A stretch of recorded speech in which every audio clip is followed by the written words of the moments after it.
Al gran Mario. Eso.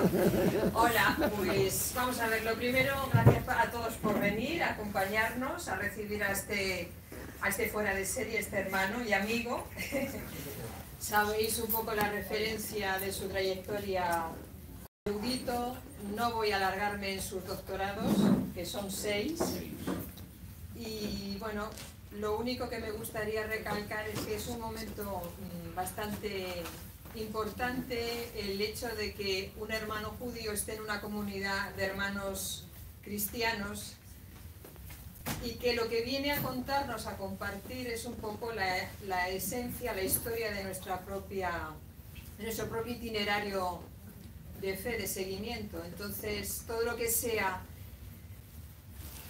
ese depósito de historia, de conocimiento, de sabiduría que brota de alguien que ha profundizado en ello, que ha ido más allá de lo que nos han contado, que ha ido a la fuente, pues siempre es un regalo, ¿no? Entonces, bueno, pues le damos la bienvenida a esta comunidad de librepensadores, a un librepensador.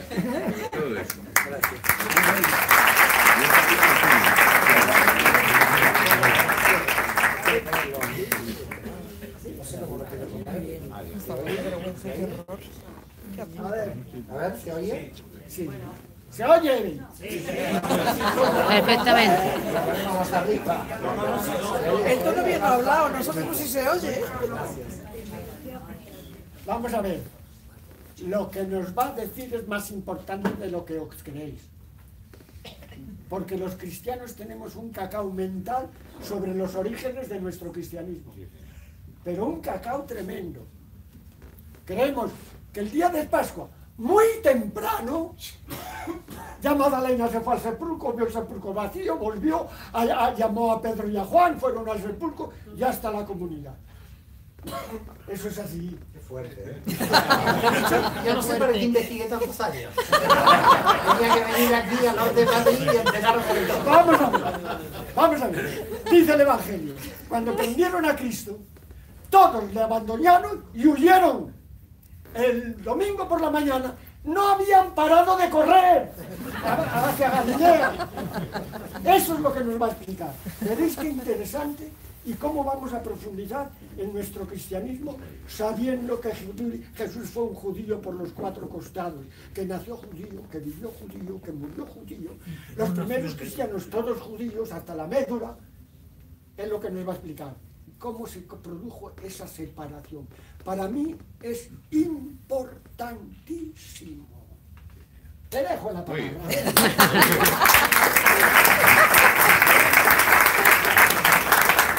Bueno, para mí es un momento muy emotivo. La verdad no sé cómo agradecerles esta recepción. Tengo que tratar de distanciarme de las emociones, porque si me pongo emocionado empiezo a llorar y digo... Gracias, Fray Marcos. Gracias a la familia aquí madrileña que me está acogiendo, a María aquí, María Jesús, con toda la familia, que me tienen ahí en el altillo con el Shema Israel. Cuando yo llegué, la casa cristiana, esta es una casa cristiana, muy bien, y el Shema Israel ahí, que aquí me está pasando algo raro. Y después cuando empecé a investigar por internet lo que Fray Marcos habla, dije, pero yo pensé que era hereje. Ya me di cuenta que soy muy conservadora en lo de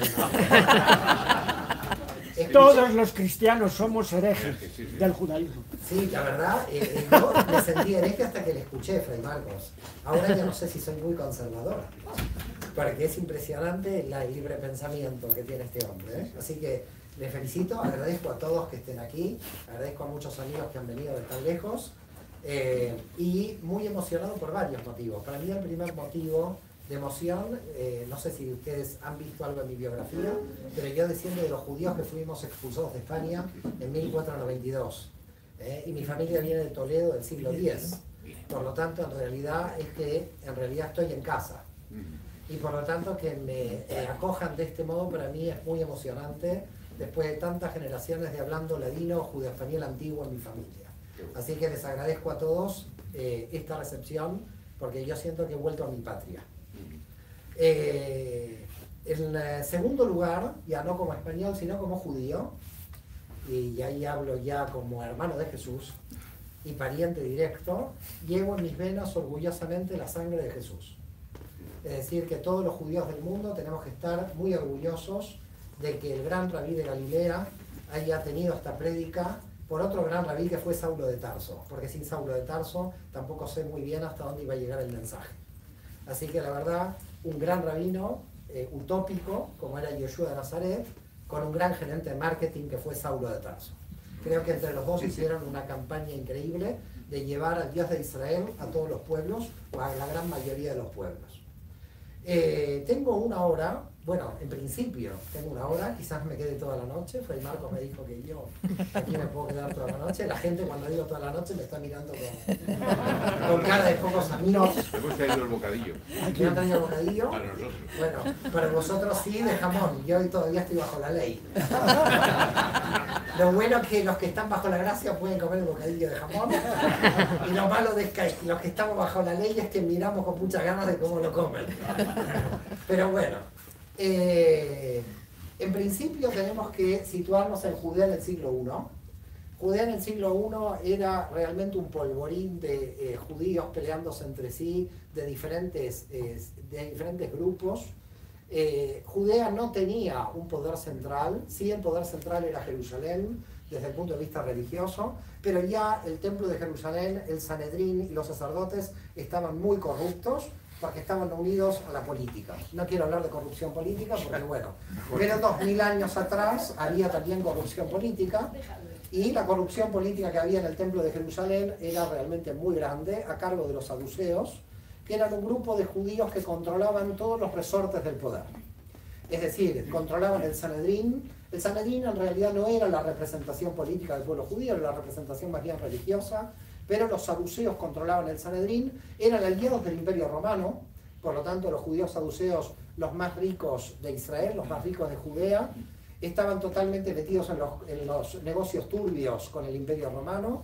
Controlaban entonces el Sanedrín, controlaban toda la estructura del poder militar, eran odiados por todo el pueblo judío. Aproximadamente, según Flavio Josefo, eran 10.000 judíos los que habitaban como saduceos en Jerusalén, y los saduceos se decían descendientes de Sadoc. Sadoc era, en la época del rey David, un sumo sacerdote, estamos hablando del 1000 a.C., un sumo sacerdote muy importante, del cual ellos descendían legendariamente de él. Los saduceos no creían en la resurrección de los muertos. Ellos decían que del polvo eres, al polvo volverás, y esta es la única vida que hay.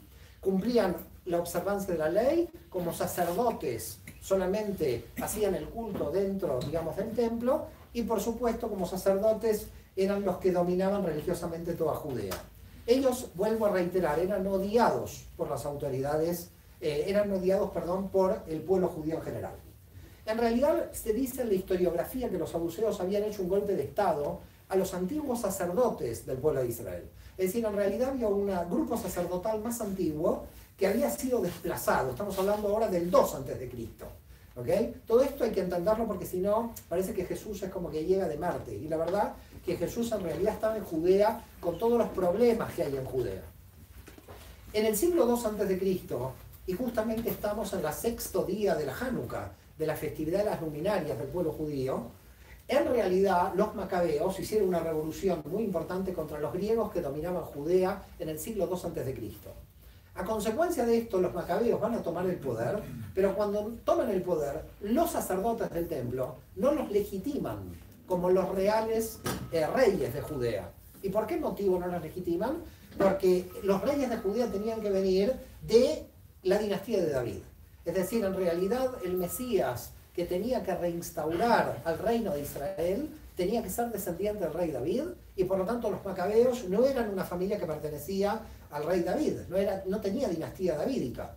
Por lo tanto, como los sacerdotes antiguos desconocían que los macabeos eran los legítimos herederos al trono, los macabeos entraron con el ejército y sacaron a todos los saduceos que estaban contra su política. Es decir, se apoderaron del poder religioso. Y el poder religioso, que había desconocido la autoridad de los macabeos, se fueron esos sacerdotes al desierto de Judea, creando las comunidades de los esenios. Los esenios de Qumran, de las cuevas del Mar Muerto, son los descendientes de los sacerdotes originales antiguos que se negaban a reconocer a la dinastía macabea. Por lo tanto, los macabeos pusieron sacerdotes corruptos en el templo. Los sacerdotes de la época de Jesús no son los sacerdotes originales, porque los sacerdotes originales estaban desplazados en el desierto y eran los esenios de Qumran. Para que quede claro entonces, los esenios son los verdaderos sacerdotes antiguos desplazados, y los sacerdotes modernos corruptos eran los que habían impuesto los macabeos para controlar el poder religioso en el templo. Mientras tanto, en el mismo momento que sucede todo esto, en el siglo II a.C., comienza a aparecer una serie de maestros en Israel que comienzan a interpretar libremente, como Fray Marcos, libremente, la Torá. Empezaban libremente a interpretar, ¿no? Usted aquí interpreta el Evangelio sin imprimatur, ¿no? Sin control. Bueno, empezaron a aparecer los rabinos.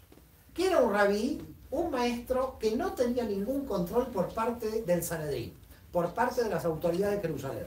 Empieza a haber un movimiento como de democrático en las bases del pueblo judío, donde cada judío, es decir, diversas comunidades judías, iban siguiendo diferentes rabinos o diferentes maestros.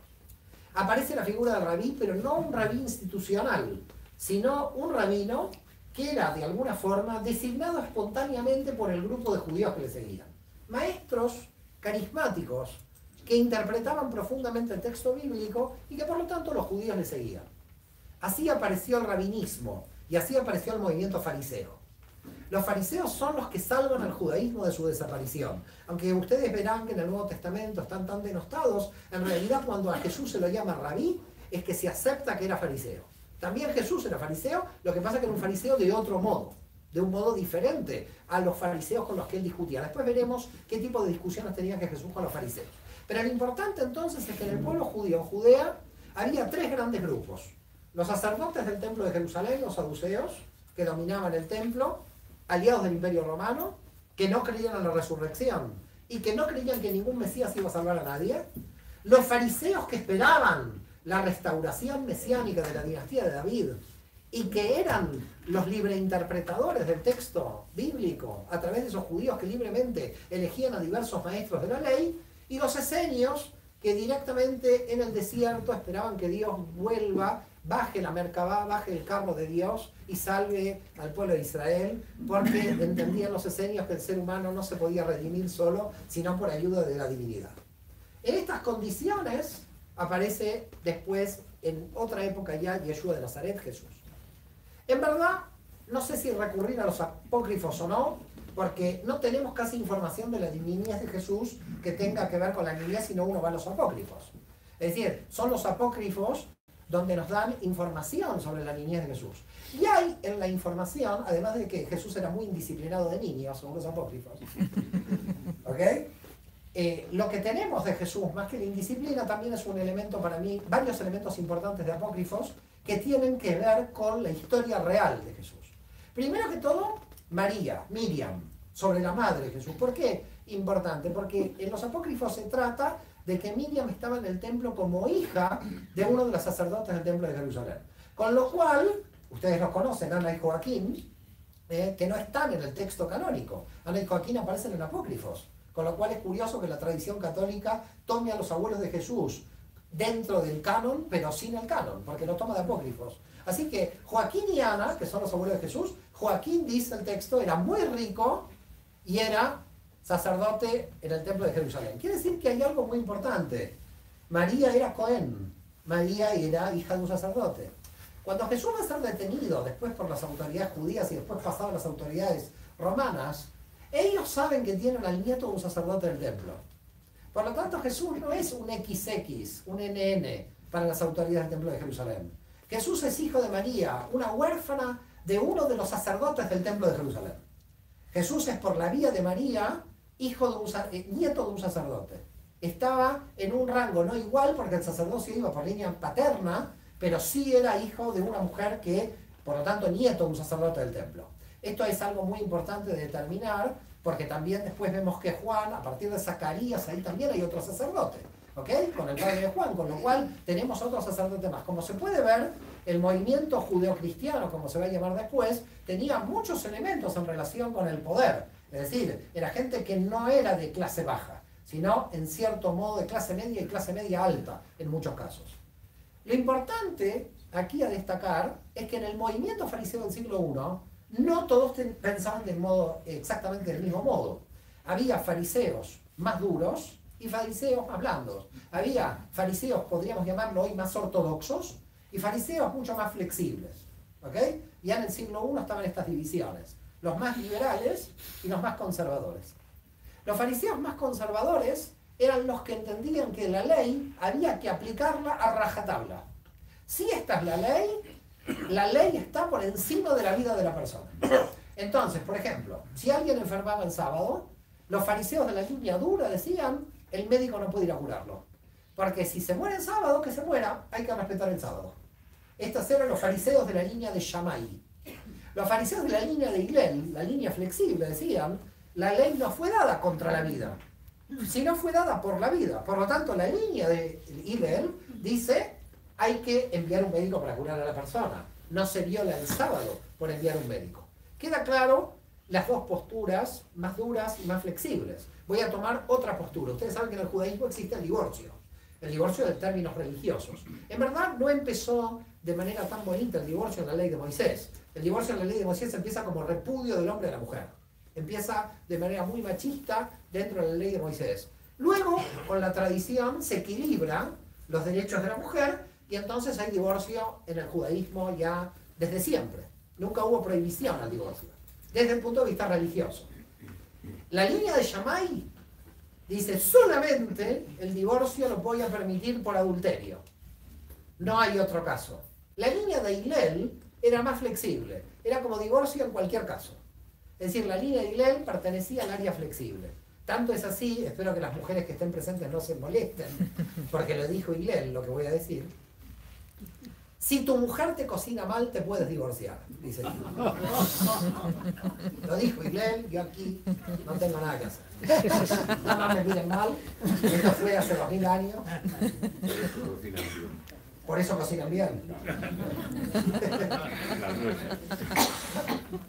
Bueno, en consecuencia tenemos líneas liberales y líneas duras. Cuando vemos a Jesús que empieza a debatir con fariseos que le dicen no puedes curar al enfermo el sábado, eran fariseos, pero de la línea dura. Pero él no era no fariseo, él era de la línea flexible, de la línea de Hillel. Entonces empiezan a aparecer rabinos que cogen temas de Hillel y temas de Shammai y van apareciendo como grupos intermedios. No todos los rabinos interpretaban duro, no todos los rabinos interpretaban liberal. Había rabinos que interpretaban 70% liberal, 30% conservador. Había rabinos, entonces cada uno iba tomando de estos extremos. Por lo tanto, en el caso que nosotros encontramos del enfermo del sábado, cuando Jesús está curando a un enfermo el sábado, que los fariseos van y le dicen, esto no se puede hacer el sábado, había fariseos que dicen, sí se puede hacer el sábado. A tal punto que hoy la tradición judía está con Jesús, que se puede curar el sábado. Cuando un cristiano lee hoy el Nuevo Testamento, parece ser que la imagen es los judíos prohíben que el sábado haya curación. No, el grupo de fariseos de la línea dura. Porque en la tradición judía ganó el grupo de fariseos de la línea blanda. Es decir, ganó el grupo de fariseos al que pertenecía Jesús. Por tanto, hoy en la tradición judía se acepta la teología de Jesús de curar a los enfermos el sábado. Para que puedan ver estos problemas que hay en representación de la globalidad, de alguna forma, de los judíos que aparecían en el Nuevo Testamento. No es la globalidad, eran diversos grupos que iban apareciendo. Lo importante de todo esto es que estas discusiones de Jesús con fariseos eran habituales entre los fariseos entre sí. Todo que esto era la libre interpretación. Cuando un rabino se encontraba con otro rabino, debatían la mejor posición acerca de la interpretación de la ley. Por el adulterio hay que apedrearla. No, el que tiene pecado que tiene la primera piedra, perfecto. Pero después le dicen no peques más. Quiere decir que cuidado, ahí. Porque si peca otra vez, no sé si le tira piedra. Le perdonó la primera.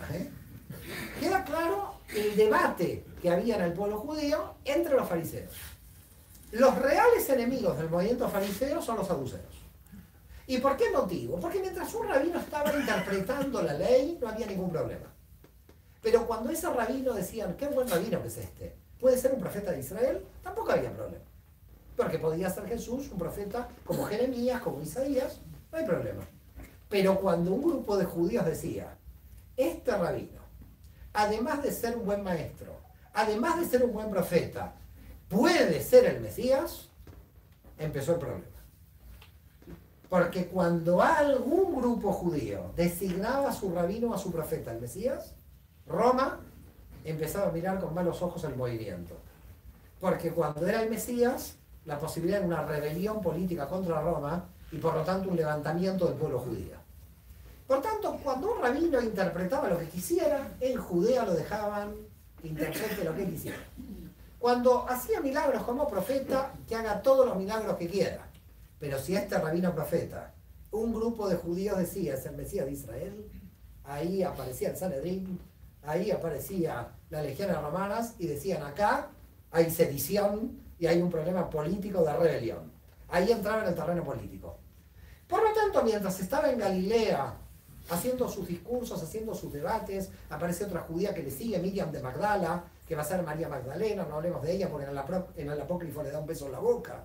Entonces, todo esto, y un rabino que se podía casar tranquilamente, así que podía tener pareja, todo esto en el mundo judío no es ninguna cosa de, oh, ¿qué pasa aquí?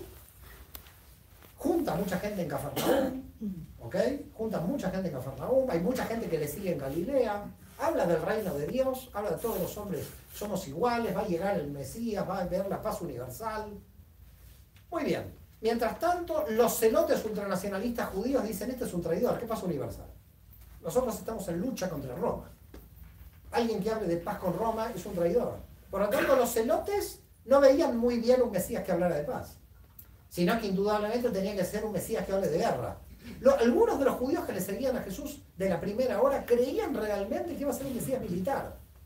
De hecho, se piensa que el principal discípulo, seguramente Yehudá o Judas, creía que realmente hasta el final de que él se iba a armar a una rebelión militar. Probablemente era el más fanático de los seguidores de Jesús de la primera hora. Y que después se desilusiona porque no hay rebelión militar. Ahora la pregunta es, ¿cómo podemos llegar a saber, con qué prueba, de que este grupo realmente soñaba no con el reino de paz y el Cristo que nos va a traer luego Pablo, sino que realmente pensaba en términos de una posible rebelión militar, cuando en Hechos de los Apóstoles, capítulo 1, versículos 6 y 7, después de la resurrección de Jesús, aparece la única pregunta que se le hace a Jesús luego de resucitado. La única pregunta que se le hace a Jesús luego de resucitado por parte de los apóstoles es, ¿cuándo restaurarás el reino de Israel? Esa pregunta no es el reino de Israel fantasmagórico de la metafísica de San Agustín, la Jerusalén celestial. Eso es una rebelión militar contra Roma. Esa pregunta es ¿cuándo declaras la rebelión? Es decir, luego de resucitado, los judíos que le seguían no entendían que había aquí un mensaje de paz. Entendían que el Mesías tenía que cumplir en el marco dentro de la mentalidad de los judíos celotes que hacían una rebelión contra Roma. No sé si me están siguiendo el problema que hay aquí. Por lo tanto, entonces queda claro cuando le ponen Yeshu de Nazaret Rexi Audeorum, el INRI. Porque en realidad fue ajusticiado. Porque realmente podía ser un Mesías de tipo político que pudiera levantar.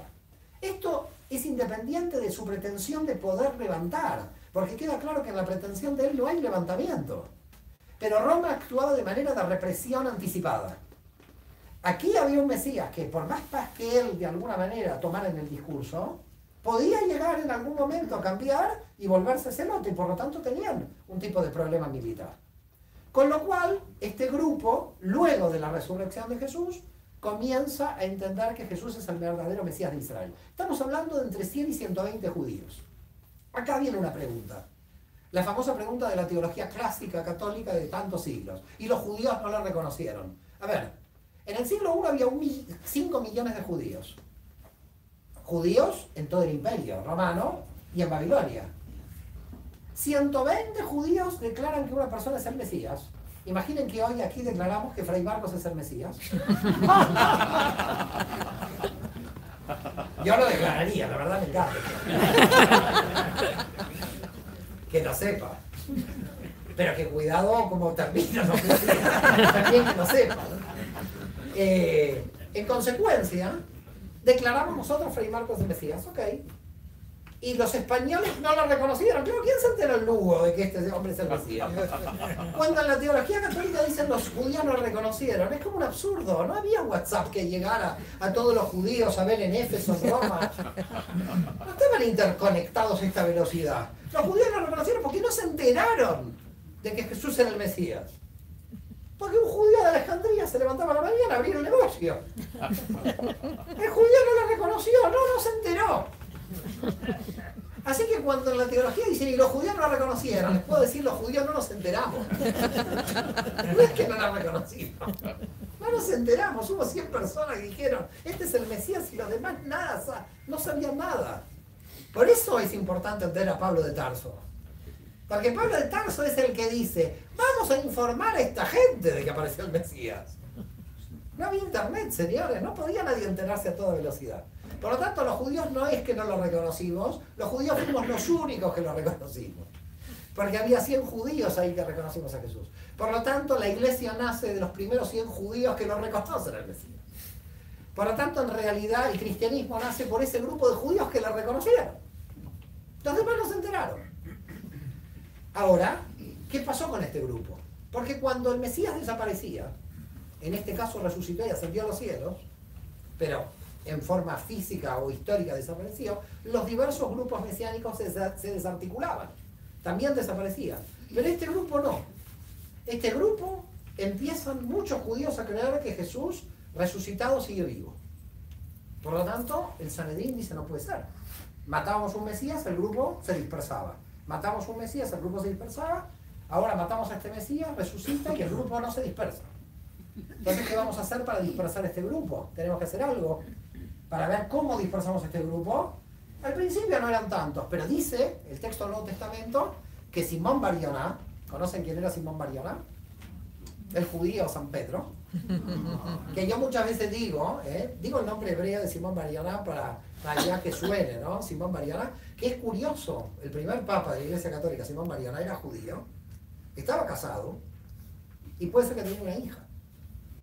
Porque en Apócrifos aparece una hija que resucita a Jesús y en Canónicos aparece la suegra que resucita a Jesús. Conocen el chiste, por curar a la suegra lo niega 3 veces. No conocen el chiste. Por curar a la suegra le niega. Es que aquí falta un judío. Por eso lo negó. ¿Cómo curas a la suegra? Bueno, en consecuencia, dice el texto del Nuevo Testamento, y Simón Bar-Yoná convirtió 3.000. ¿Qué es convirtió 3.000? 3.000 judíos de Jerusalén. ¿Qué fueron? ¿Al Vaticano? No había Vaticano. ¿Se pusieron crucifijos? Nadie se ponía crucifijo. ¿Pidieron el bautismo católico? No había iglesia católica. ¿Qué hicieron? 3.000 judíos que dijeron creo en Jesús. Nada más siguieron siendo judíos. Al otro día se levantaron y el viernes iban a la sinagoga y seguían circuncidándose. Cuando en el Nuevo Testamento dicen y que se convirtieron, no es que pasaron a otra religión porque no había ninguna religión. Cuando en el Nuevo Testamento dice se convirtieron, eran judíos que dijeron Jesús es el Mesías. Nada más. Era la única diferencia. Quiere decir que si yo estoy en el siglo I y digo Jesús es el Mesías, yo ya pertenezco al grupo.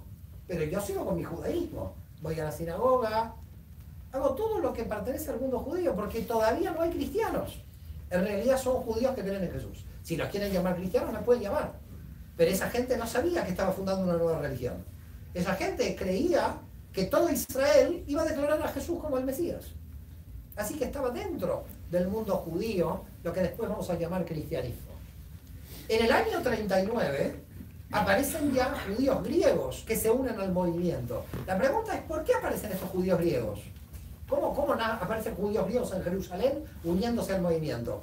Porque ustedes saben que hay 3 festividades que se iban en peregrinación al templo de Jerusalén. Pesaj, Shavuot y Sukkot. Pesaj, Pentecostés y las cabañas. En estas 3 festividades, los judíos de todo el mundo, por lo menos una vez por año, tenían que ir en alguna de estas 3 fiestas a Jerusalén a orar y a rezar.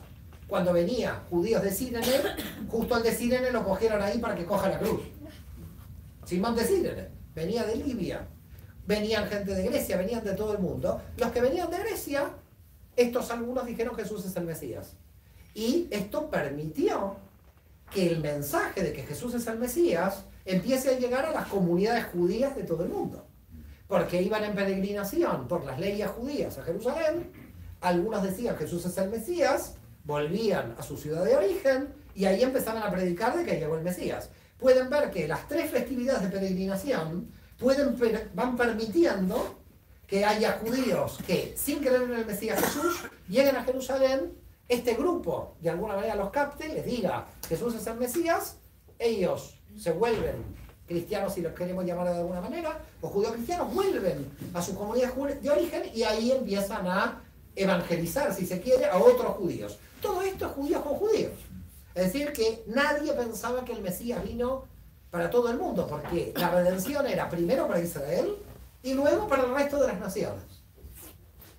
Aparece en el año 39 unos judíos griegos, un judío griego sobre todo, que va al templo y dice, Dios no habita en templos hechos por manos de hombre. Este va a ser Esteban, un judío griego. ¿Qué hacen con Esteban? Le lapidan. A este sí lo matan bajo la ley judía. El primer protomártir del cristianismo va a morir bajo la ley judía, no por la crucifixión romana. ¿Estamos de acuerdo? Porque ahí le cae el Sanedrín. Porque en realidad no les molestaba tanto que diga Jesús es el Mesías.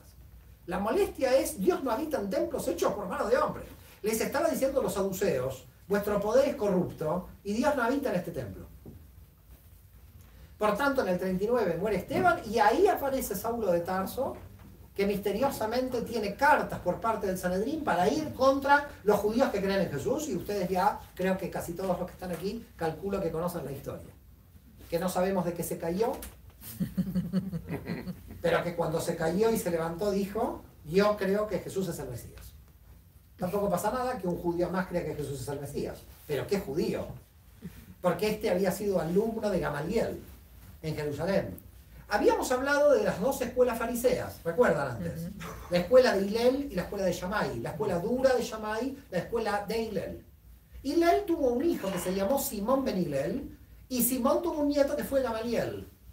Gamaliel, es decir, fue el nieto de Hillel, fue el profesor de San Pablo. Por lo tanto, Saulo de Tarso tenía un nivel que los primeros judíos que seguían a Jesús de Galilea, que la gran mayoría eran agricultores y campesinos, no tenían el nivel de Saulo de Tarso. Saulo de Tarso conoce la teología en un nivel muy profundo, domina la interpretación farisea en un nivel que nadie lo domina. El hecho de que esta estrella haya entrado dentro del movimiento era un elemento clave. Oye, gracias, Gracias por el audio. Y para un poquito porque te vas a desgastar del todo. ¿Pero vamos bien o vamos mal? ¡Oh, genial! ¿Vamos genial?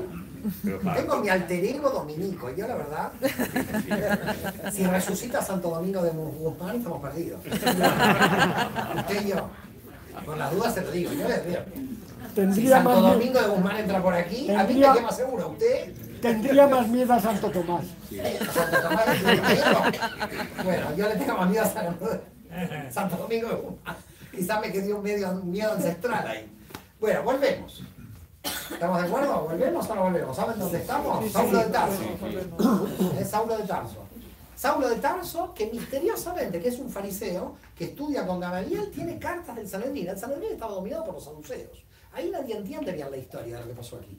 Cómo un fariseo está con cartas de un grupo de dominación saducea, porque los fariseos no eran contrarios al movimiento de Jesús, porque el movimiento de Jesús estaba dentro del mundo fariseo. Por lo tanto, no había tanta contrariedad. Gamaliel, no sé si recuerdan, después va a defender a los apóstoles ante el Sanedrín, diciendo, si esta idea viene de los hombres será destruida, pero si viene de Dios no será destruida. Gamaliel va a defender a los apóstoles, con lo cual los fariseos tienen como mucha cercanía al grupo de los judíos que creen que Jesús es el Mesías. Pero los saduceos, ¿qué hace un fariseo a cargo de los saduceos? Hay una leyenda en el mundo judío que en el mundo cristiano no se conoce. Se las cuento. Pertenece más a la revista Hola, pero la tengo con... Se dice que Pablo de Tarso estaba enamorado de la hija de un sacerdote. Y que enamorado de la hija de un sacerdote se puso al servicio del Sanedrín. Pero que en camino hacia Damasco, antes de salir, la mujer lo dejó. Y por lo tanto, cuando pasó a creer que Jesús es el Mesías, fue en contra de lo que el Sanedrín le dijo por ese problema amoroso. Digo, una tradición que no está escrita en ningún lado, que viene por tradición en la tradición judía. No la van a encontrar en ningún lado escrita. Por lo tanto, no hay forma de cotejar. Pero que sepáis que para la tradición judía hay un problema de enamoramiento frustrado por parte de Saulo de Tarso. Saulo de Tarso entonces llega a Damasco. Lo que nos interesa no es el amor de Saulo, sino que cuando llegó a Damasco dijo: Jesús es el Mesías de Israel. ¿Cuántas sinagogas había en Damasco en el siglo I? Ahora no queda ninguna. En el siglo I había 32 sinagogas. Claro, porque era una ciudad muy cercana a Judea, a Galilea, y por lo tanto las comunidades judías que rodeaban Judea y Galilea eran muy grandes. La de Alejandría, 300, 400.000 judíos. 32 sinagogas en Damasco y 100.000 judíos en Chipre. Las comunidades judías que rodeaban a la Tierra Santa eran muy grandes, justamente porque era la primera migración que habían hecho cuando estaban saliendo por razones comerciales los judíos por todo el Imperio Romano. Empieza a predicar: Jesús es el Mesías de Israel. ¿Qué pasa ahí? Muy simple: judíos que creen, judíos que no creen. Final, San Pablo se va corriendo de ahí porque le van a coger. Los judíos que no creen tienen miedo de que alguien lo mate. Ananías, un judío, lo ayuda. Todo esto está en Hechos de los Apóstoles. Se va a Tarso, vuelve a su ciudad natal y aparece otro judío que le viene a buscar: Yosef Barnabás el Levita. Ustedes lo conocen como San Bernabé. Yosef Barnabás el Levita le dice a Saulo de Tarso: mira, aquí nadie se enteró en el mundo judío que Jesús es el Mesías. Tenemos que hacer algo para ver cómo todo el pueblo de Israel cree que Jesús es el Mesías.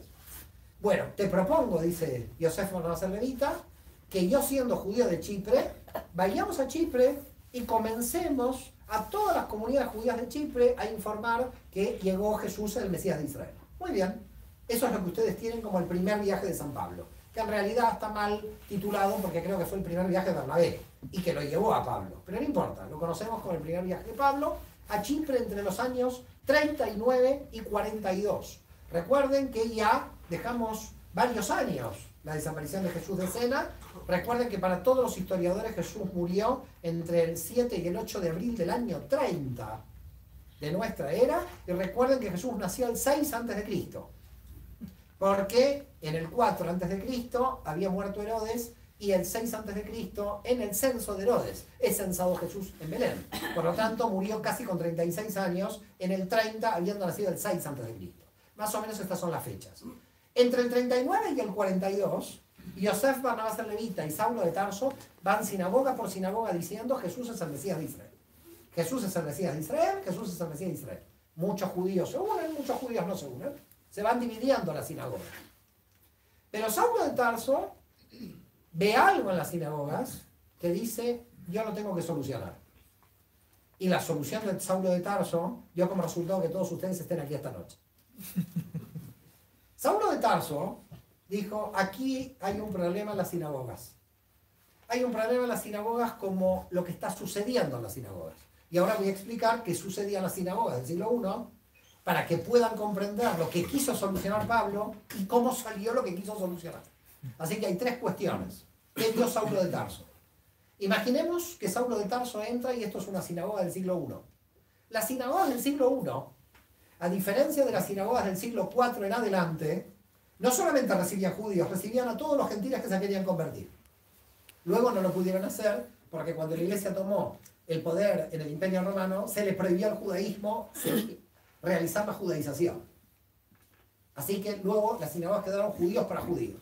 Pero en el siglo I, y menos I y menos II, las sinagogas que existían en la diáspora eran sinagogas que dejaban entrar a los gentiles. Entonces, ahora vamos a lo que vio Pablo y vamos a una sinagoga del siglo I. En la sinagoga del siglo I, en las primeras filas de la sinagoga, había judíos.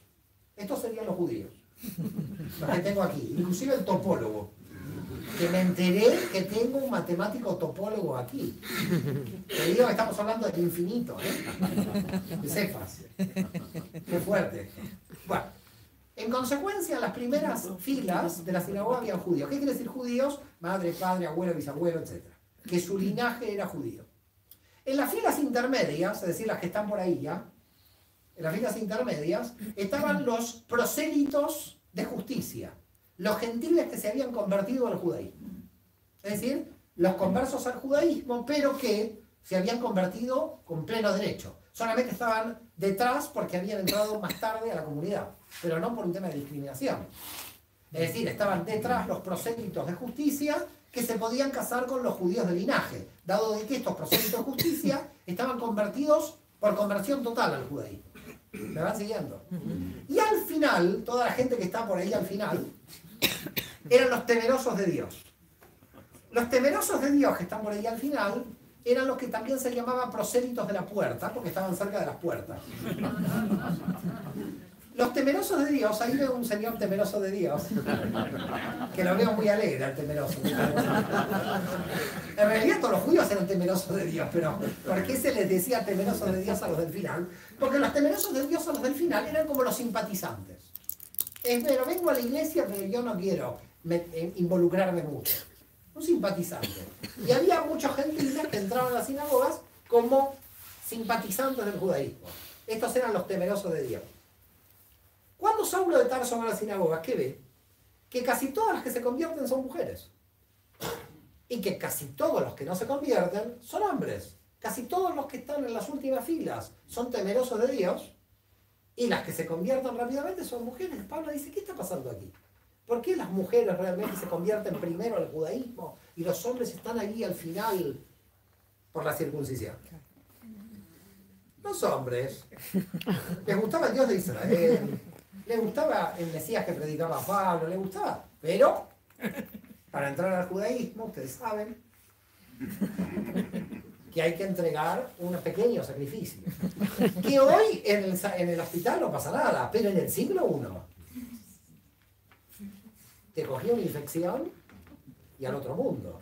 Y por más que creías en la resurrección de los muertos, nadie quería hacerse la circuncisión. Todos creen en la resurrección de los muertos hasta que interviene.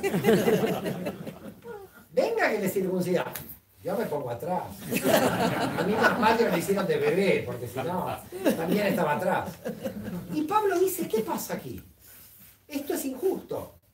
Esto es muy injusto, porque están los circuncidados por la carne, que no sé si observan toda la Torá. Y el que está atrás, un temeroso de Dios, quizás observa toda la Torá y no está circuncidoso. Tengo que buscar una interpretación para que todos los temerosos de Dios entren directamente sin circuncisión. Entonces encontró el concepto de circuncisión por la fe de Jeremías. Y dijo, vosotros los temerosos de Dios también son parte de Israel, porque pueden cumplir la Torá a pesar de no tener la circuncisión, porque tenéis la circuncisión en el corazón. Y la gente, ¡oh! ¡Viva Pablo, viva Pablo! Toda la gente. ¿Qué hizo Pablo? Papeles para todos. Cuidado. Esto no es chiste. Los primeros judíos de las filas de las sinagogas, ¿cómo reaccionaron? ¿Papeles para todos? No, no. Dijeron estos de aquí. Yo que vengo del rey David y encuentro un tipo que recién hace 2 días estaba con Zeus bailando no sé qué danza orgiástica, está aquí y es parte de Israel porque el señor Pablo dijo, vino el Mesías y rompió la diferencia entre gentiles y judíos. ¿Quién es este Pablo? Y además una interpretación que no pertenece a Jesús porque Jesús jamás dijo esto y además los apóstoles de Jerusalén que tampoco dicen eso. Venga Pablo a Jerusalén a explicar lo que está haciendo. Acá no hay papeles para todos, acá se pasa por la circuncisión y cumpliendo la Torah y la observancia y la alianza de Abraham se llega a la fe en el Mesías. No se puede llegar a la fe en el Mesías por el aire y que aquí entren todos los gentiles. ¿Quién dijo eso? ¿Dónde dijo eso Jesús? Lo cogieron y dijeron, venga a Jerusalén a explicar el lío que está haciendo. Mientras tanto, miles de gentiles, papeles para todos. Y mientras tanto, todos los judíos de la sinagoga diciendo, está entrando una cantidad de gente que no tiene control. No sé si están viendo lo que pasa. Sí. Lo que pasa aquí es que la ética de Jesús es 100% judía y un judío dice, yo puedo seguir a Jesús desde la ética. Y yo lo digo además públicamente y lo he escrito en un libro. Pero cuidado que están tocando la nacionalidad. Y en temas de nacionalidad, la cosa se pone más difícil. Yo soy la nación judía. Todos estos que están entrando, griegos, fenicios, gálatas, todos estos que están entrando, ¿quiénes son toda esta gente? Y además si entran, van a absorber a los judíos de origen. Porque si tengo 100 judíos en una comunidad y me vienen 1000 gentiles, Lo que va a suceder es algo simple. Por definición matemática, la próxima generación son todos gentiles. La comunidad judía va a desaparecer. Lo que hizo Pablo es abrir la puerta de Israel sin parar, sin contención. Entonces va a Jerusalén. Los apóstoles dicen, a ver, ¿qué pasa? ¿Qué está pasando aquí? Porque el movimiento se está expandiendo a una velocidad increíble, pero se está expandiendo más en los gentiles, no en los judíos. Y Pablo dice, hay un misterio. Todos se escuchan. Hay un misterio y es, se pensaba que la redención iba a ser que todo el pueblo judío creyera en el Mesías y que al final de los tiempos los gentiles. Cambió el plan de Dios, dice Pablo. Ahora todos los gentiles lo van a reconocer y al final los judíos. Dio vuelta el sistema. Eugenio. Pablo era un genio. Pero un genio. Si no estaba Pablo, esto... Y todos lo miran. Pero vuelven los judaizantes. En el concilio de Jerusalén del 50. Capítulo de los apóstoles. Capítulo 15, de hecho, de los apóstoles. El concilio de Jerusalén. ¿Qué es el concilio de Jerusalén? Todos judíos diciendo, los gentiles pueden entrar. ¿Los no judíos pueden entrar? ¿A esta iglesia que es judía? ¿Entera? Están debatiendo todos los judíos a ver si los no judíos pueden entrar. Si lo que está haciendo Pablo está bien o está mal. Aparecen los judaizantes y dicen, los gentiles solo tienen que entrar por la circuncisión. Si no, no pueden entrar. Pablo dice, no. Los gentiles pueden entrar por la fe en el Mesías, saltándose la circuncisión. Y dele que te pega. Ahí discutiendo. ¿Cómo se terminaba? Estaban los puntos en las antípodas. No había forma de congeniar estos dos. Y apareció un abogado. Siempre hay un abogado. El abogado, el que sabía mucho de la ley judía, era Jacobo ben Alfeo. Ustedes lo conocen, este judío, como Santiago el Menor. Y Jacobo ben Alfeo, o Santiago el Menor, dice, encontré en el texto de la Torá algo que permite que los gentiles entren a Israel sin circuncisión. Y lo que encontré es las leyes de extranjería de la propia ley de Moisés, que permitía a los extranjeros trabajar en Judea sin circuncisión, solamente cumpliendo las 7 leyes de Noé. Y las 7 leyes de Noé eran no matar, no establecer tribunales de justicia, pero no estaba la circuncisión ahí. A un extranjero no se le obligaba la circuncisión, claro, porque venía a trabajar a Judea 10 años, no le iban a circuncidar por 10 años, y el hombre se volvía. Entonces un fenicio entraba a Judea, trabajaba 10 años, era ley de extranjería dentro de la propia ley de Moisés. ¿En qué calidad están los gentiles? Como extranjeros en Israel, por lo tanto, que se aplican las 7 leyes de Noé. Ahí Pablo dijo, genial, tengo la base legal, me la dio Santiago el Menor.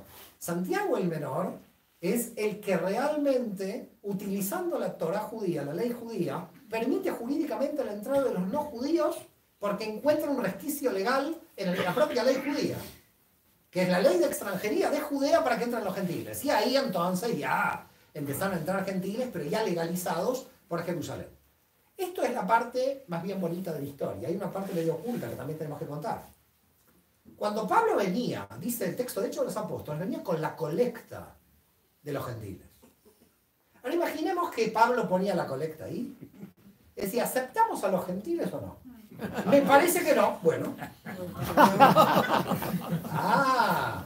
Cuidado que hay un punto aquí que nos estamos perdiendo. Cada vez si había más gentiles, había más recaudación en el movimiento. Entonces el peso de la financiación del movimiento iba cambiando. Porque Pablo cada vez que iba, decía en las cartas, y recuerden a los pobres de Jerusalén.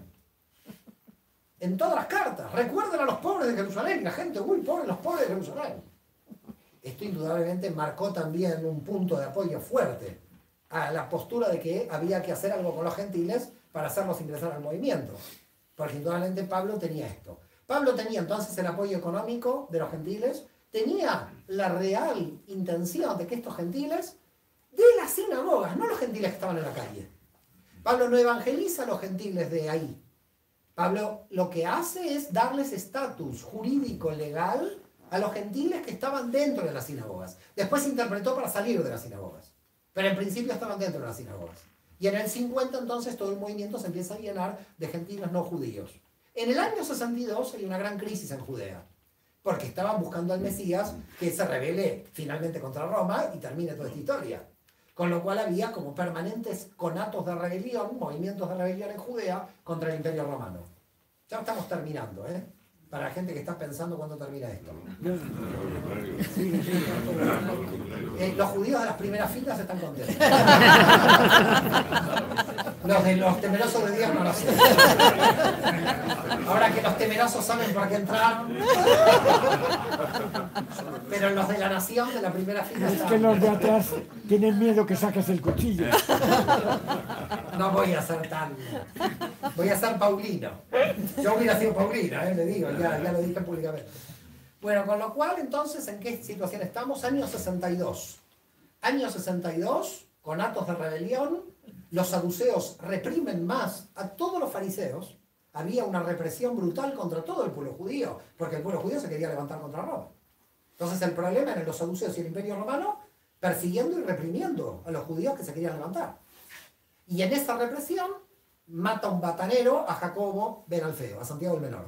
¿Okay? Lo tiran del pináculo del templo y cuando cae luego le pegan. No muere por cristiano, este muere porque es parte del movimiento fariseo.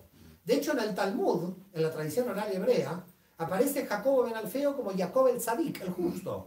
Es decir, Santiago el Menor aparece en la tradición judía como un hombre judío justo, del judaísmo. Por lo tanto, siguen los conatos de rebelión, pero en el 62, muerto Santiago el Menor, el que toma como jefe del grupo es Simeón, San Simeón.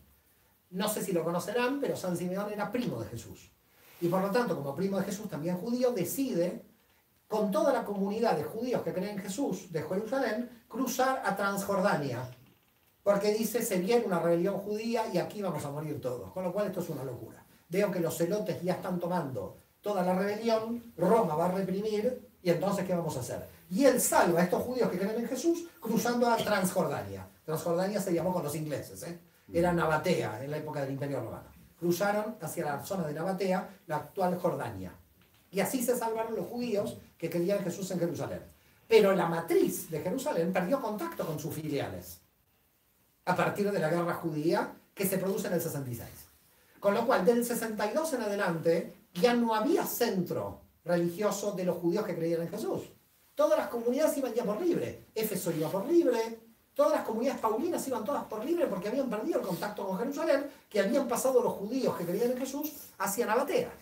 Se había perdido la jerarquía, se había perdido el contacto. Y esa pérdida de contacto dio lugar a que todo el movimiento diaspórico que había creado Saulo de Tarso se hacía más fuerte, porque no tenía control de ninguna jerarquía de Jerusalén. En el 66 comienza la rebelión judía contra Roma. Comienza por un tema económico. Gessius Florus, el procurador, el que era Poncio Pilatos, pero de esta época, Gessius Florus entró con las tropas romanas, las legiones, al templo de Jerusalén y dijo, ¿qué es esto? El tesoro del templo.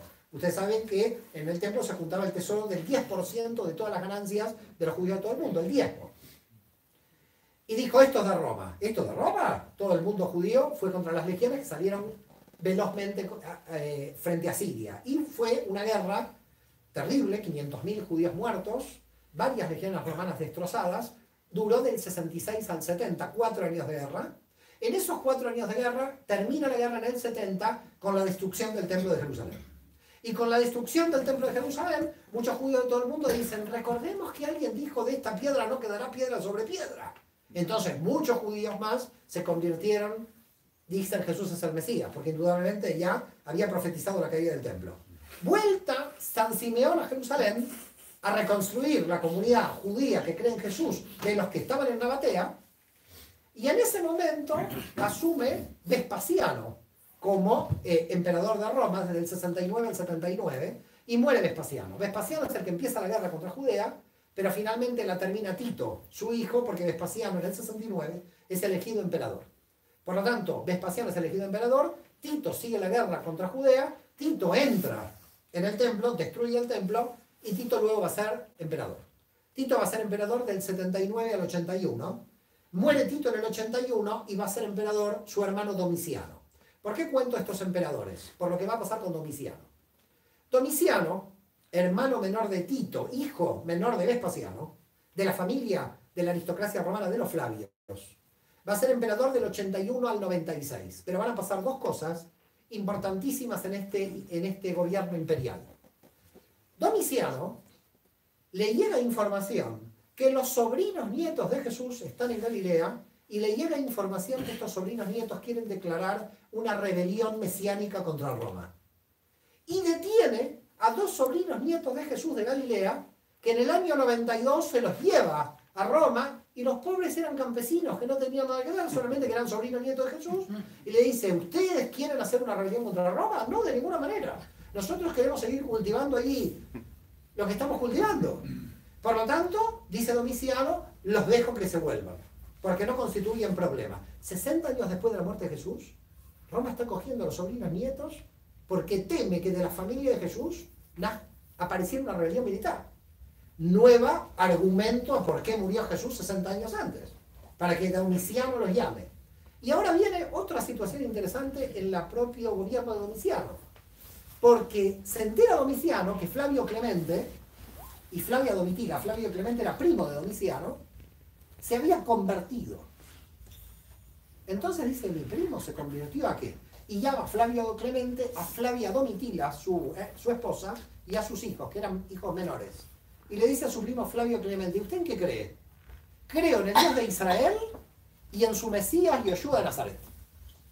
Le dice Flavio Clemente, un primo de emperador ya se había convertido hasta donde había llegado el movimiento en el siglo I. Es decir, no estamos hablando del siglo IV, estaba llegando a la aristocracia. El emperador dijo, no puede ser, derrotamos a Judea. Y este hombre se convierte al Dios de Israel y a su Mesías Jesús. ¿Qué hizo? Lo crucificó al primo. No quiero tener primos así.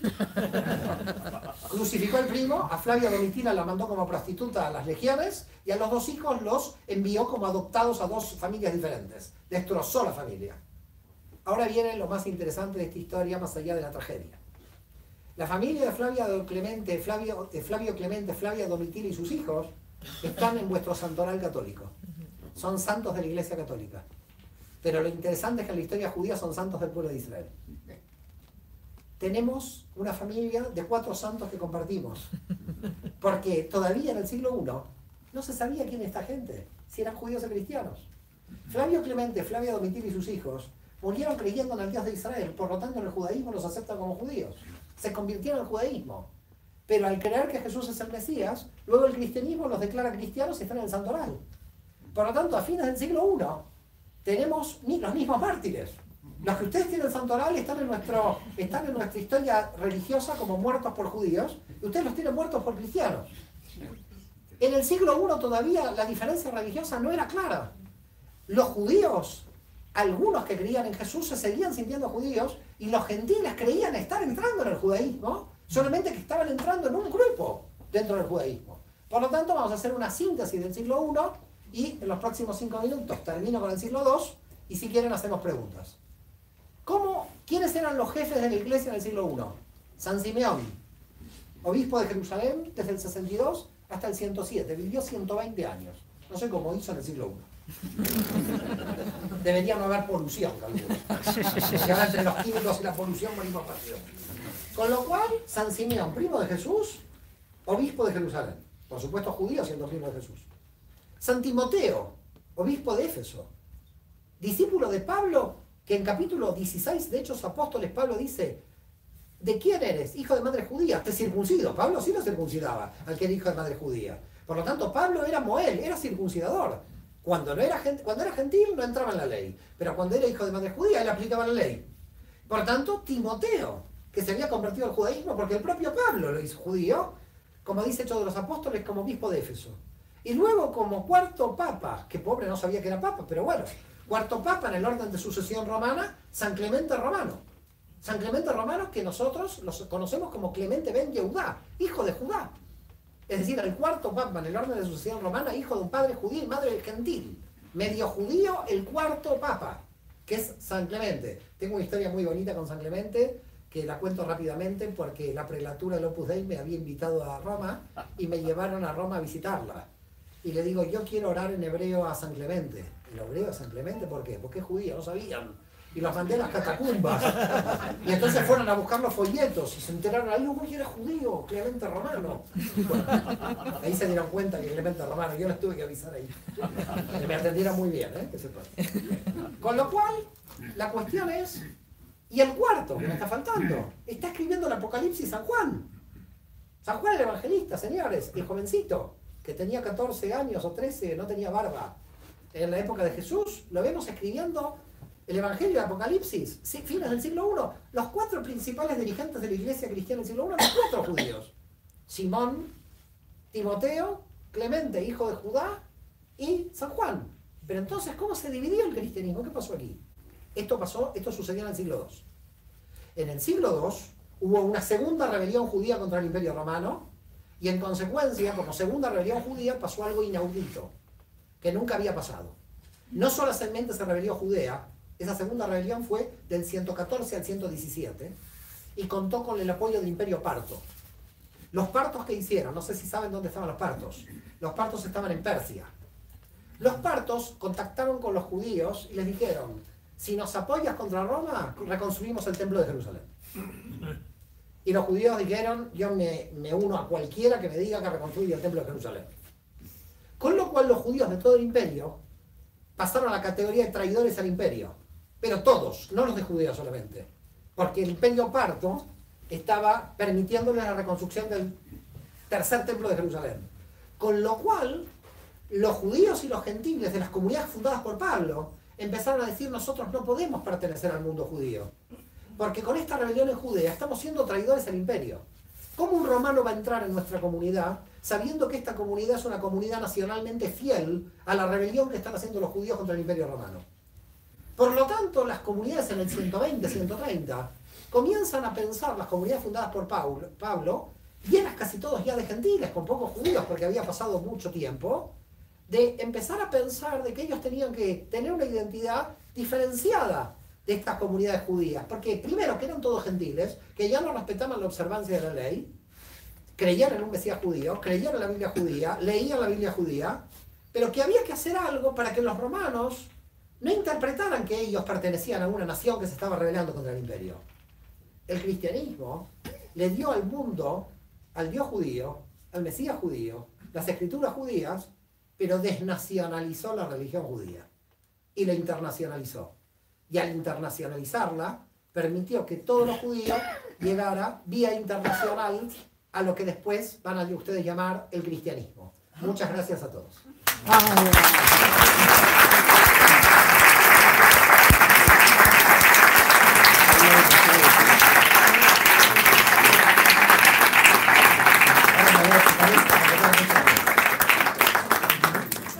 No sé si hay preguntas.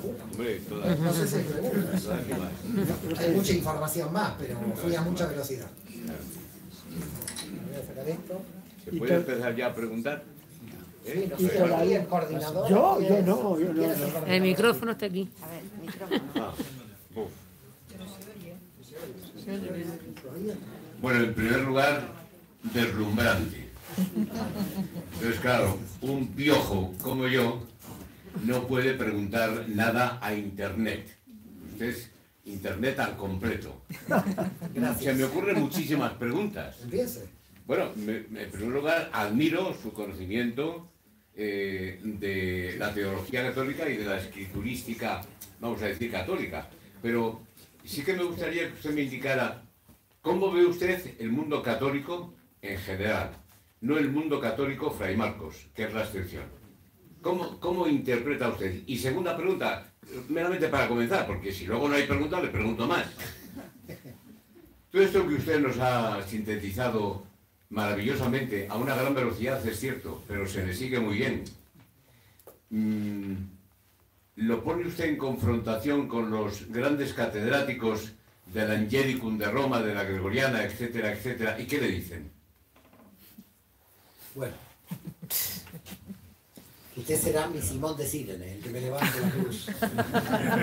Mi Vía Crucis, tengo aquí a Simón de Sirene que me va a ayudar. Porque si respondo a esto. A ver, ¿cómo yo veo el mundo católico? Primero, el mundo católico es muy grande. Con lo cual, ¿cómo veo el mundo católico? La iglesia de Brasil es un mundo, el mundo católico es muy grande, con lo cual yo puedo decir quién es el Papa Francisco, porque lo conocían en Buenos Aires, en el marco del diálogo judeocristiano, y la verdad que tienen un Papa increíble. Así que lo único que yo puedo decir pero no por argentino lo digo, porque para eso tenemos a Messi, pero no lo quiero decir en Madrid porque tengo miedo. Tengo miedo de todo, y aquí de los dominicos, de hablar de Messi. Y la verdad, me estoy sumando enemigos para que digo. Menos en vísperas del domingo. Ay Dios, no, y cuidado, que gana River el domingo. Que nadie sea de Boca porque ahí sí vamos a tener graves problemas. Ya hay católico judío, no pasa nada, pero cuidado si uno de Boca. Ahora, ¿cómo ve el mundo católico? Yo creo que el mundo católico tiene un gran tema, un gran problema. Si gira mucho a lo conservador, pierde muchísima cantidad de gente. Si gira mucho a lo revolucionario, también. Por lo tanto, no sé cómo va a seguir el mundo católico, porque yo creo que lo que le pasa al mundo católico le pasa a todo el mundo religioso en general. Lo que está viviendo el mundo católico lo está viviendo el mundo judío igual. El mundo judío está teniendo una ortodoxia cada vez más fuerte y más grande, pero muchos judíos laicos que se van. Entonces, ¿qué va a pasar? No sé, pero yo creo que lo que le está pasando al mundo católico no está fuera del contexto religioso general. Si usted me diga de alguna manera, si el análisis continúa, creo que va a ser la mística, la espiritualidad, el único terreno donde los laicos de alguna manera van a tomar fuerza y las estructuras religiosas que nosotros conocemos hoy, en menos de un siglo no las vamos a ver más. No sé cómo va a ser en el mundo católico, yo le digo, lo veo claramente en el mundo judío. En el mundo judío lo que se ve, por ejemplo, para que tengan una idea, es muchísimos laicos estudiando cábala, estudiando mística judía. Lo digo porque soy profesor de cábala en Barcelona y hay muchísima cantidad. Y cuidado, no laicos judíos, laicos, de todo, cristianos, búsqueda de espiritualidad. Yo creo que hay hoy una búsqueda de espiritualidad donde las confesiones religiosas tradicionales no han dado respuesta. Esto es lo que yo pienso. Y entonces los que controlan las religiones tradicionales son los más fanáticos. Con lo cual quedan los más fanáticos porque los moderados se retiran y los moderados se retiran a la espiritualidad. Entonces, el mundo moderado religioso y el mundo laico van camino de la espiritualidad. Y el mundo religioso tradicional va a ir quedando muy sectario con el tiempo, pero peligroso. Peligroso porque en realidad plantea la confrontación, lo vemos en el caso del Islam, ¿no? Que estamos esperando dónde va a estar el Islam moderado, porque en algún momento tiene que aparecer. No puede haber 1.400 millones de personas en un plan muy radical. Así que en realidad el mundo del futuro yo lo veo complicado en el sentido de que estos grupos son grupos que atentan o se resisten a la modernidad, los ortodoxos, pero de alguna manera venden en el mercado de que son los verdaderos custodios de la verdad religiosa. Y a mí cuando alguien viene en representación de la verdad empiezo a temblar. En cambio en el mundo espiritual, sea la mística cristiana, por ejemplo, que están trabajando muy bien los carmelitas, sea la mística judía por la cábala y sea el sufismo, yo creo que si el mundo toma el camino espiritual va a ser un camino de unión. Pero las instituciones religiosas tradicionales se van a resistir a este camino. Como se han resistido a lo largo de la historia. La historia siempre fue movimientos espirituales en la periferia. Jesús no podía desarrollarse en Jerusalén, se desarrolla en Galilea, se desarrolla en la periferia. Siempre usted ve que la periferia, el movimiento empieza primero y después las instituciones lo tienen que reconocer. Ahora, esas instituciones yo no veo que lo reconozcan a ese tipo de movimientos, sino que se encierran más. Entonces hay una situación como muy extraña, por ejemplo, para un papa en la Iglesia Católica. Si un papa se vuelve muy conservador, pierde muchísima gente, y si se vuelve muy, muy liberal o revolucionario también. Entonces yo creo que es muy difícil dirigir una iglesia que para mí está dividida, realmente.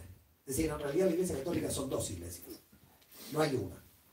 Pero vuelvo a reiterar, lo que yo veo en la Iglesia Católica, con todo respeto, lo veo también en el mundo judío. Es decir, veo gente muy fundamentalista y fanática en el mundo religioso y gente muy espiritual en el mundo laico. Yo creo que el mundo laico va a dar una gran sorpresa, porque el mundo laico no es no espiritual. No estoy hablando del laicismo radical, estoy hablando del laico espiritual. Todo hombre es espiritual. Cualquiera, hasta el que le diga ateo tiene espiritualidad, porque si vive tiene que tener esperanza. Puede no tener esperanza en Dios, pero tiene esperanza. Por lo tanto, espiritualidad y siempre. Entonces, el punto de espiritualidad que tiene todo ser humano va a salir, pero va a salir fuera de las estructuras religiosas, fuera de las instituciones. Porque a lo largo de la historia siempre salió fuera de las instituciones. No sé si quedó claro. Ha quedado muy claro y si me permite hacer un comentario añadido, algunos, no voy a ser portador de nadie porque yo soy neófito en esta comunidad. Por tanto, no quiero decir que lo que yo voy a comentar ahora lo haya sacado de aquí. Yo hasta hace unos años creía ingenuamente en la encarnación de Dios, en Jesús.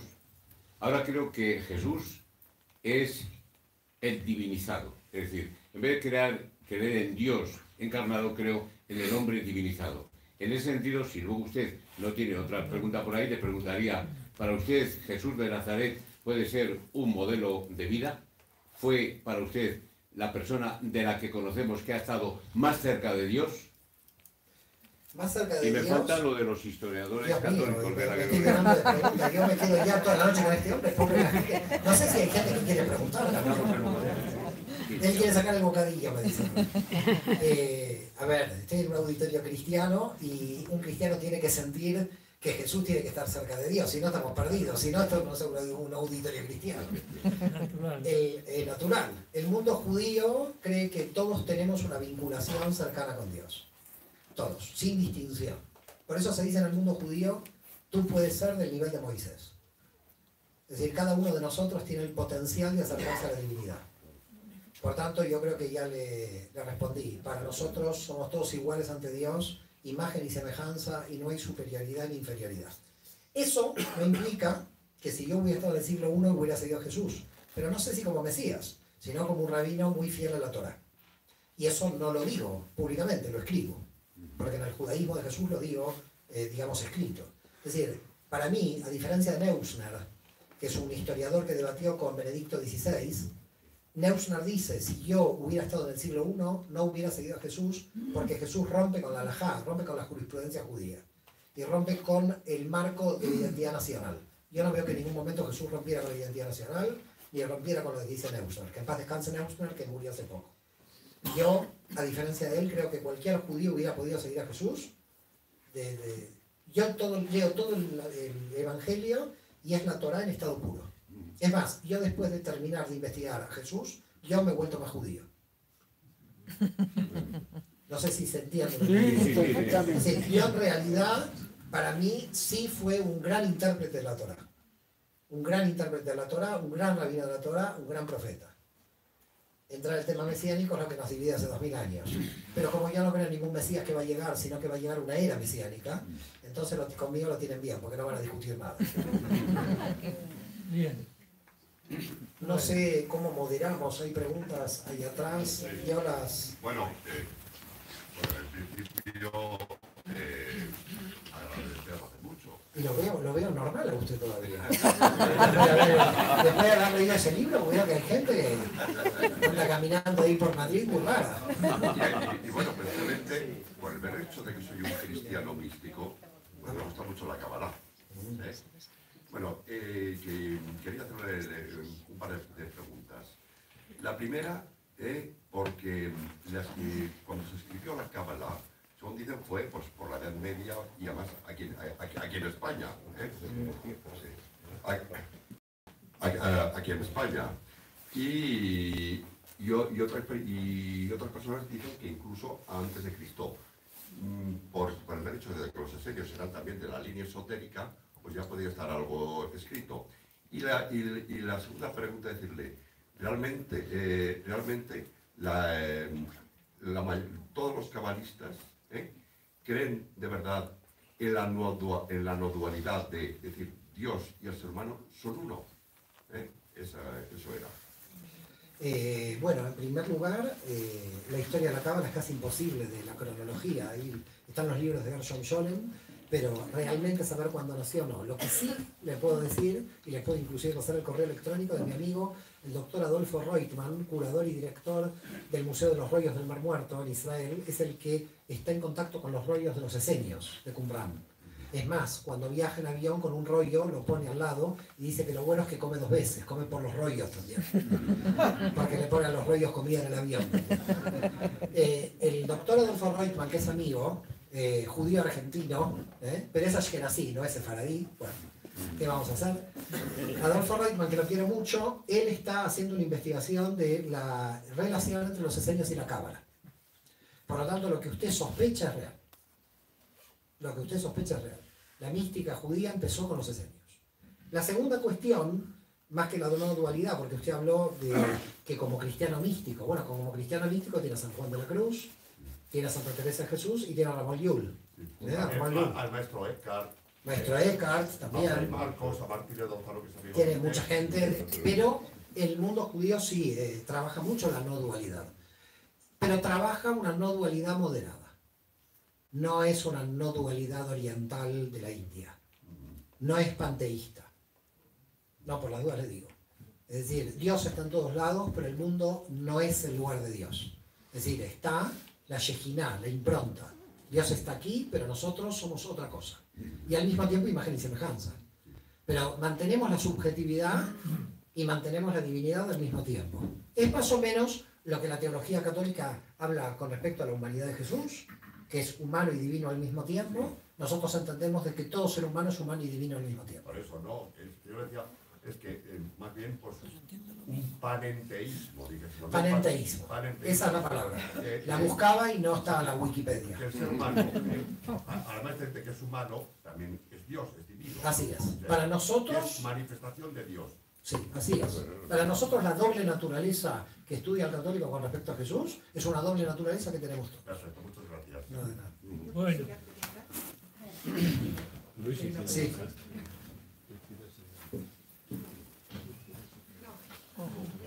Hablaré alto. Hablo desde mi ignorancia, y perdón, por lo que voy a preguntar. Que, teniendo en cuenta lo que ha dicho este señor, como que Jesús puede ser plenamente divino, siendo humano, pero plenamente divino, ¿en dónde queda toda la formación de la Iglesia, de la naturaleza humana y divina de Cristo, un dogma además, ¿no? Entonces, ¿dónde nos podemos agarrar? ¿Qué textos bíblicos podemos tener en el cual se puede inclinar hacia la idea que ha dicho este señor? ¿O se tiene que mantener el magisterio de la Iglesia? Hablo desde mi ignorancia, pero quiero saber un poco más claro. La verdad que nunca me pusieron a mí como judío para resolver los problemas de la Iglesia. Yo me siento con un problema aquí, como un problema grave. La verdad, con todo el corazón le digo que me está poniendo un problema de la teología católica para que yo la resuelva. Mire, yo soy un simple profesor de mística judía de Barcelona que intenta hacer las cosas más o menos bien en la vida, no me sale todo bien, pero usted está queriendo que yo resuelva la teología de 2000 años de concilios donde grandes cabezas de la Iglesia han debatido. La verdad que yo le digo, no sé, con toda la humildad del mundo, no sé cómo resolver. Aquí está Fray Marcos, que probablemente la resuelva. Yo, fuera de la Iglesia no hay salvación, señora. Yo desde el Concilio de Florencia, que me tiraron afuera, a mí yo... A ver, Fray Marcos. ¿A qué nos agarramos? Y yo digo, a nada, tienes que desagarrarte de todo. Me encanta este hombre, me encanta. Oiga, no sé si hay alguna pregunta más. Aquí hay gente que se está poniendo en plan. Yo casi les digo, como soy misericordioso, iba a terminar la conferencia aquí. Pero aquí hay alguna pregunta más. Si hay alguna pregunta más, hacemos la última pregunta. Pero yo quiero terminar con una pequeña oración, que creo que ya me la sé de memoria, no sé, de San Pablo. Diga. En su exposición ha mencionado constantemente la palabra Dios. Me gustaría saber qué entiende usted por Dios. ¿Quién es, lo podría definir y cuál es su concepto de él? Yo hice una tesis doctoral de 500 páginas sobre esto, que es la tesis de teología de la Universidad de Murcia.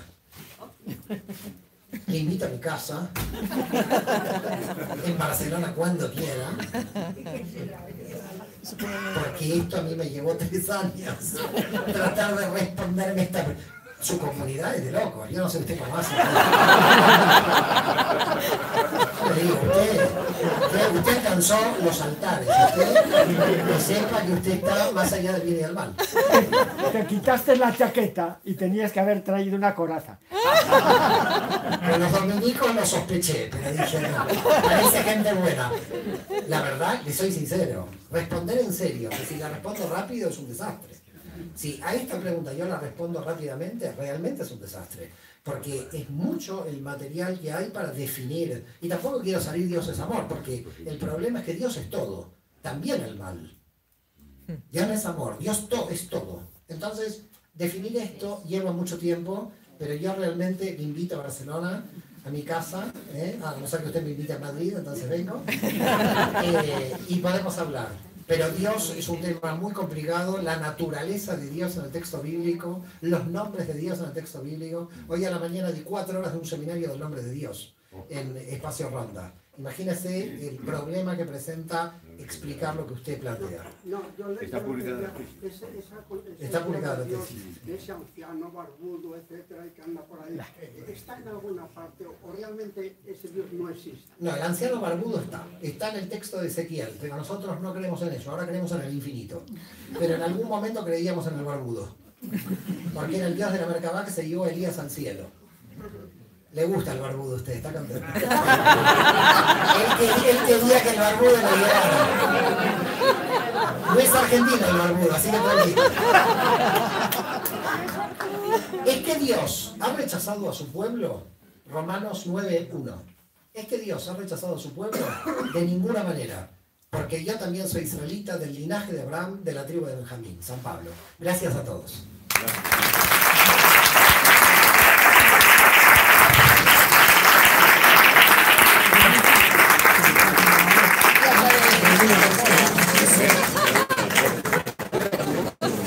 Vicente.